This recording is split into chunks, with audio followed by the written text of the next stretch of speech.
Okay, so right now I am going through a client's weekly check-in form. Something that I just did. She gave me a bunch of notes on a bunch of outdoor climbing dates that she has coming up, so I went ahead and put them in her client profile so that I don't forget, and so that I can make sure that her programming is done around this, and also so that I can suggest time when it's going to make sense for her to potentially use some pause time in her program. And also, we happen to maybe be in TED sleep at the same time, so I will be hitting her up because I love getting to see athletes in person because that is just lovely. Okay, so that's what I'm doing right now. And then I always start out my check-ins by celebrating the things that you did well last week.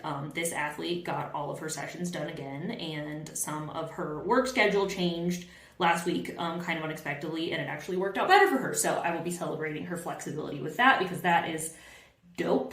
Okay, back to what I was doing, but we're just getting started here.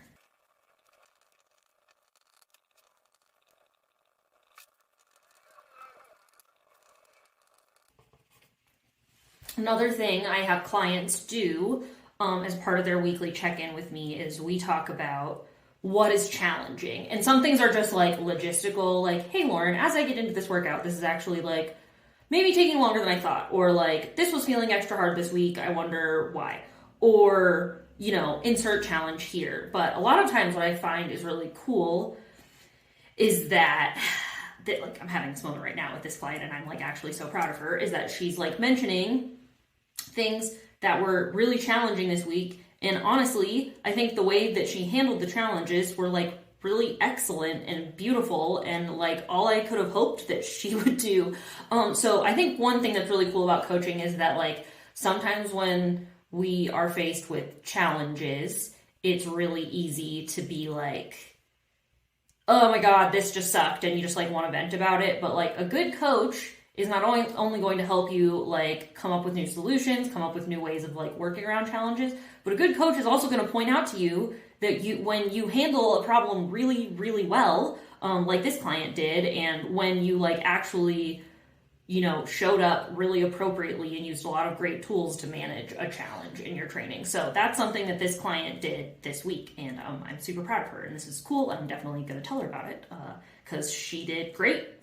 And yeah, I think that's another important part of training is that like sometimes we need someone to like work through our challenges with, and also sometimes we need someone to be like, hey, that was hard and you did really well despite it being hard, and I don't think you need to like act like there's some other thing you could have done better when you genuinely did a lot of great things managing said challenge. So that is the feedback this client will be getting, which is really fun, and hopefully she can recognize that, which I think she will be able to. Ooh, okay, another thing, this is kind of like a bonus thing that I let people do, but I think it's very good to have some accountability. And something that this client and I talked about was how she felt like she wasn't doing the best with recovery, especially starting a new program. So we picked out 2 recovery related goals for her to have, and they were like super simple. One of them is just drinking a protein shake after a workout, and then the other one was tracking her sleep and aiming to get 7 hours a night more often. And this is about our 3rd week of looking at this, but there is progress in the sleep department, which is really cool. So it's been neat to see that like build up over time. And then I also think it's cool that she has been doing even better with getting some protein in after her training session. So although I'm not like a nutritionist or anything, you know, certain things are kind of basic, and I'm able to coach you around, you know, different other little tangential things related to your training as well. So this is a cool way to stay accountable for you holistically as an athlete, which is pretty fun. So she's killing it. This is great. Okay. Wow. I'm so excited. Okay.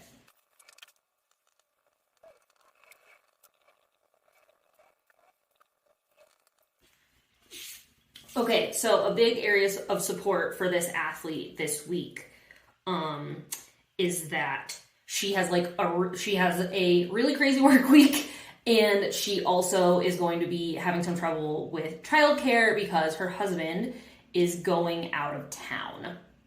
So one of the things I'm helping her with right now is figuring out how to restructure her training schedule and like do some things a little bit differently, and actually like honestly do less training than she was, than we like would regularly anticipate, just because like legitimately she has way less time and energy to train this week and is going to have like double parent duty for part of the week. So that's important. So I am like writing some notes down about how to help her with that schedule. And we're also just like jointly as coach and client accepting that this week will be different and that is okay. And so we're going to work around it. So that's the big thing that I'm helping her with here. And then I also have a couple of videos that she sent me, and a couple of them are, she had sent them to me last week. I gave her some fun new challenges on this, some of them being like, okay, you did it this way, but now I want you to try it and remove this hold, or other things. So we're following up on a few challenges that I gave her last week, and then and then I'm gonna get to look at them, which I'm really excited about. So this is fun. Good progress was made. Very proud of this strong woman who's just making so much shit happen and doing such a good job. And yeah, now I'm going to record her video. And this is generally what I do when I'm going through a client's weekly feedback form.